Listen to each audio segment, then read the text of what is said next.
Bom, a questão nos fala que uma pedra foi abandonada em um poço e a pessoa que abandonou ela conseguiu escutar o barulho do impacto dela no fundo do poço após um intervalo de tempo T. Então a situação foi a seguinte: como ela foi abandonada, a velocidade inicial dela é 0 e ela chegou e começou a ter um movimento uniformemente acelerado por conta da gravidade até chegar no fundo do poço. Assim que ela chega no fundo do poço, ela produz um certo impacto por causa da queda e a partir daí um som é produzido. Então esse som ele percorre novamente toda a profundidade do poço até chegar na pessoa que o abandonou e ela escutar o barulho desse impacto. E aí a questão nos pede a profundidade do poço. Então tá. Ele nos deu o tempo para ouvir o impacto, então vamos calcular o tempo que demorou para a pedra chegar até o fundo do poço e depois o tempo em que o som demorou para voltar todo esse percurso e fazer com que a pessoa escutasse o barulho do impacto. Então, primeiro vamos dividir na primeira parte do tempo de queda da pedra. Como a pedra está executando um movimento uniformemente acelerado por causa da gravidade, nós vamos usar a fórmula da posição horária em função do tempo. Então, ΔS é igual à velocidade inicial vezes o tempo que a pedra demorou para cair, mais 1,5 vezes a aceleração vezes o tempo ao quadrado. Substituindo os valores, o ΔS foi o H, que é a profundidade do poço, que vai ser igual, a velocidade inicial dele é 0, então 0 vezes o tempo, mais 1,5 de G, que é a aceleração, né, que está provocando o movimento acelerado da pedra, vezes o tempo ao quadrado. Isso dá H é igual a 1,5 de G vezes o tempo da pedra ao quadrado. Então, o tempo da pedra, se você passar o 2 para cá multiplicando e o G dividindo e depois tirando a raiz, o tempo da pedra vai ser raiz de 2H sobre G. Agora, vamos calcular o tempo em que o som demorou para percorrer todo esse percurso novamente. O som, ele executa um movimento uniforme, então a fórmula que nós vamos usar é aquela distância igual a velocidade vezes o tempo. Substituindo os valores, né? A distância que o som percorreu foi h, a velocidade que ele usou foi a velocidade do som, que foi dada no enunciado, vezes o tempo que ele gastou. Então, passando o v dividindo, fica o tempo que o som gastou é igual a h sobre v. Certo. Eu sei, então, que esse tempo em que a pessoa que abandonou a pedra demorou para escutar o impacto é igual ao tempo em que a pedra demorou para cair, mais o tempo em que o som demorou para voltar e fazer com que a pessoa escutasse. Então, o tempo total, né, é igual a TP mais TS. Substituindo, fica T é igual a raiz de 2H sobre G mais H sobre V.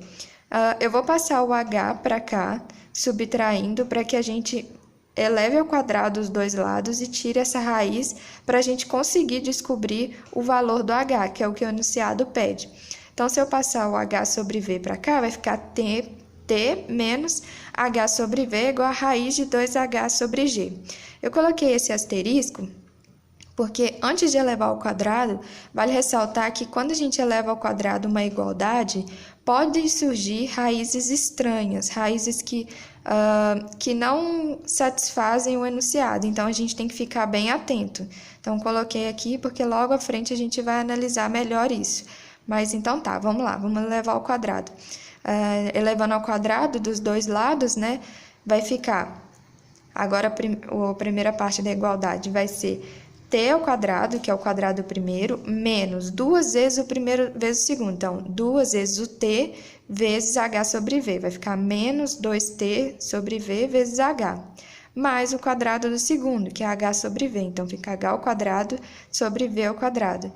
Isso tudo é igual a raiz de 2h sobre g ao quadrado. Como é raiz, apenas vou tirar a raiz, vai ficar h sobre g. Agora eu vou isolar de forma que eu monte uma equação de segundo grau, porque eu tenho h elevado ao quadrado, h simples e nada. Então, isso aqui vai dar uma equação de segundo grau. Então, isolando os valores, né? O que acompanha o h ao quadrado? É o 1 sobre v ao quadrado apenas. Então, vai ficar 1 sobre v ao quadrado vezes h ao quadrado. Os valores que acompanham o h é o menos 2t sobre v. Se eu passar para cá, esse valor aqui que está acompanhando o h vai ficar menos 2 sobre g. Então, os valores que acompanham o h é menos 2t sobre v mais 2 sobre g. Eu coloquei esse mais porque tem um menos aqui fora multiplicando, então vai ficar os dois negativo. Mais o que sobrou, né? O t ao quadrado. Então, mais t ao quadrado igual a zero.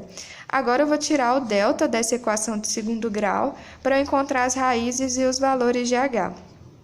Ok. Então, o delta vai ser o b ao quadrado, né? Esse coeficiente que acompanha o h vai ser, então, 2t sobre v mais 2 sobre g ao quadrado, menos 4 vezes o a, que é 1 sobre v ao quadrado, vezes o c, que é t ao quadrado. Então, vamos desenvolver essa soma ao quadrado, né?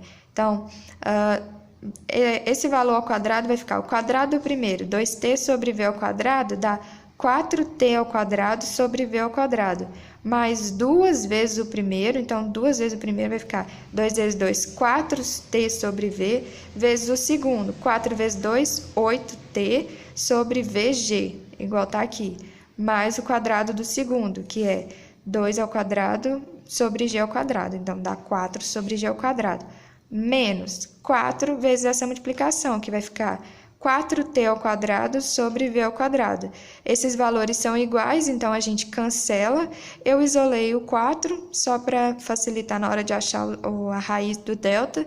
Então, vai ficar 4 vezes 2t sobre vg, né? Porque aqui é 8, então 4 vezes 2 dá 8. 8t sobre vg, mais 4 sobre... mais 1 sobre g ao quadrado. Esse é o valor do delta. Agora, vamos achar as raízes de h.